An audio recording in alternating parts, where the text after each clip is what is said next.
Fatih Sultan Mehmet Bridge in the background, the Küçüksu Palace, and the Bosphorus Strait. And here in the foreground, you've got Sergio Pagni of Italy and Reo Wilde of the United States. This is a great matchup right here.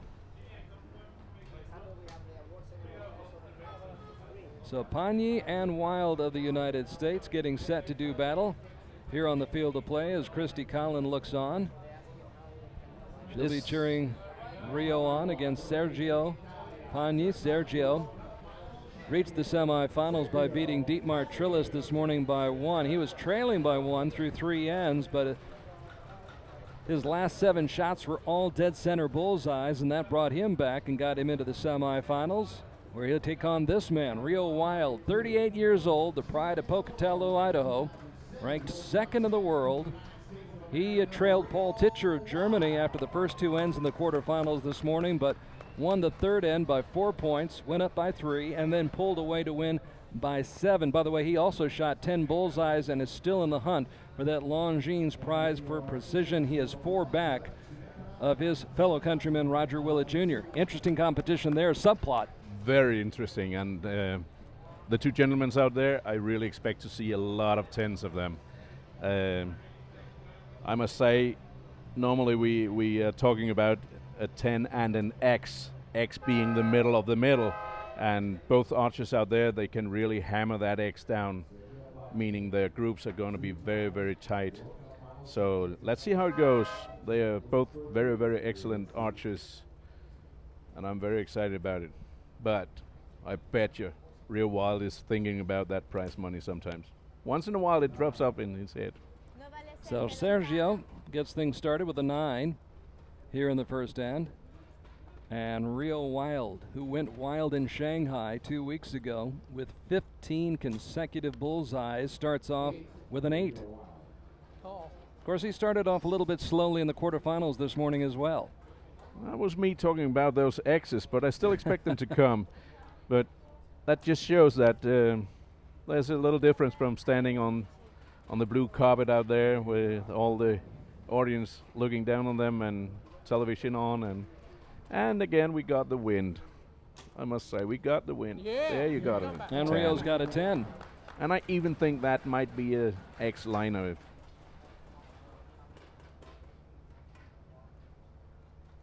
So Pagni with his 3rd shot. He's fired a couple of 9s and finishes off with a 10. Yeah.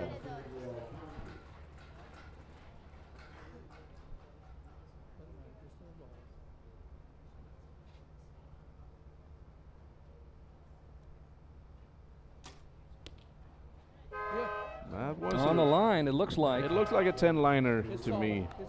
I actually think it's a 10. That shot was a little bit long for Reo. I think he was struggling a little bit. So maybe the wind is harder than we expect it to be. Well, as you look at the flags atop each of the targets, they are really fluttering in the breeze right now, and a little bit of white cap action out on the Bosphorus as the wind picked up. It was clear glass on the water this morning, but as the boats start to go up and down the Bosphorus and the wind picks up, the day progresses, the wind also picks up, and that windsock also almost standing straight out right now. Still Sergio.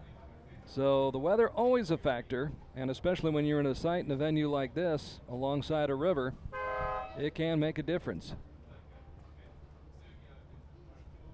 Is it a river out there? It's the Bosphorus. Looks like an ocean almost. That's salt water. Mm-hmm. You got rivers over in the States that with salt water? Nope, not quite like that. There you see some of the boats going by in the background. But Reo Wilde focused on the target. Yeah, you just mentioned the boats because actually when we shoot, that can be quite disturbing that you got some movement both behind the targets and... I was going to ask about that. You got the bridge on the... although it's far away, but you still got a lot of cars and a lot of going back and forth, around up there. And if you're not 100, I would say 110% concentrated, your eyes will flicker a little bit. You'll just lose concentration for a split second, and that's enough for a compound archer to miss that 10. So 8, 9, and 10 for Pagni. 27 points. Reo needs a 9 to tie in this end. Trust me, he's going for the 10. There it was. And he got it. Good job. Good job. So Reo Wilde wins the second end. And things interesting here in the first semifinal match for the men here in Istanbul. Sergio Pagni taking a sip of water. Sergio from Florence, or just outside of Florence, Italy, where he works in an archery shop of all things. Imagine. Yeah, why not? Good life, huh? Yeah, would be perfect. Life is good. Do your hobby all day around? All day, Yeah. And again, Sergio is bringing his girlfriend, Pia, with him, who is a very good recurve archer, too.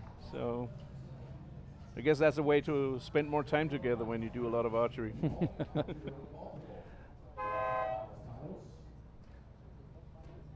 So a close match, to say the very least, as we go to the third end here in Istanbul. And a 9 for Sergio as he straddles the start line.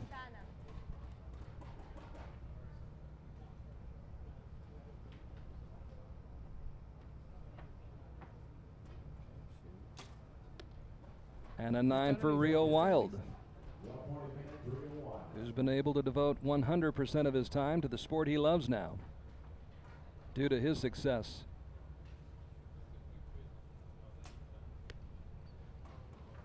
And another 9 for Sergio. I guess I'm gonna eat my words again about all these X's. Sorry to say so, but if you look in the background of that picture, There he you got go. the 10. There it was. He must have been listening. Yeah, he needed a little bit of provocation. You fired him up, Torben.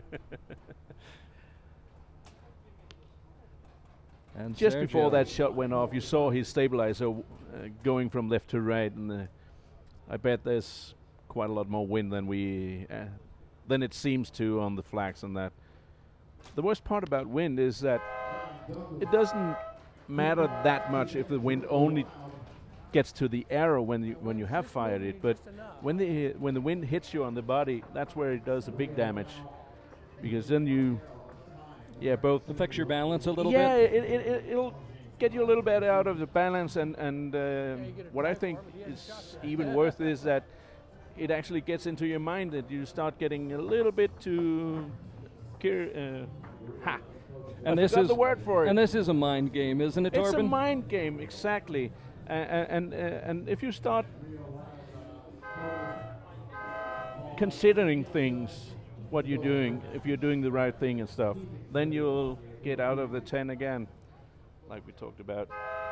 So it is really important to be physically strong and strong in the mind to do the good shots and continue, and especially in the wind when it touches you. Nice shot. Dead center for Reo Wilde, who came into this fourth end with a 9-point lead. We had not been aware of the fact that one of the shots by Sergio Pagni in the first end Thank did God not Reo count. shot a 10, because it was Pagni that opened up with a 10. Whoops. So Pagni, who can ill afford to shoot an 8 at this point. Not going to be happy about that one. His third shot of this match received no score, and he fell behind by 9 after the first end. So Reo Wilde really with house money to play with, as we say in the States. There it was. And so Pagni obviously very disappointed. Nine. Good stop. That's all right. Good job. Gained He a couple might have more. expected to shoot a 9 on that shot because of the wind, but he definitely didn't expect to shoot an 8. So Reo surveying the situation on the field of play here in Istanbul. Reo Wilde trying to advance to the gold medal match, where he would face either his teammate Roger Willett Jr. or Jorge Jimenez of El Salvador. That match coming up after this one is complete. And right now, after 4 ends, a commanding lead for Reo Wilde. On our scorecard, it's 113 to 101. And again, in the opening end, apparently the third shot not scored, as Sergio Pagni, close one, close to being on the line. So a 9 for Pagni to start off this end. Picture of concentration. Reo Wilde right on target. And Reo so far in this match with 6 bullseyes, which is something to keep in the back of your mind as he competes with Roger Willett Jr. for that Longines prize for precision that you spoke of a little while ago. Yeah, and those 5,000 francs got your attention, huh? Definitely. And I guess maybe, I hope not Reo is thinking too much about it right now, but I bet you Roger is sitting outside and watching it on the TV screen in the back, and he's counting the tens, no doubt about that. So a 10 for Pagni. Yeah! And there it is. Another 10. Another 10 for Reo Wilde. And Reo finishes up winning the final end 29 to 28. But really this one was decided after the first end, when the third shot by Sergio Pagni resulted in no score. Reo jumped ahead by 9, led by 8 after the second end, then went back up by 11 after the third end, led by a dozen after the fourth end, and winds up winning convincingly 142 to 129. Not what we expected to see in the semis, but that'll happen in this sport every once in a while. We saw it in Shanghai with Dietmar Trillis, where one of his arrows didn't count either. Exactly, and that's what happens when the game is on. That I don't actually know what happened for Pagni out there. I didn't see that one. Nor did I from our vantage point, but that was the telling point in this match, and Reo Wilde will accept it. Reo knows now he can go back, refocus, and get ready. And Sergio Pagni, who had won back-to-back World Cup finals in Copenhagen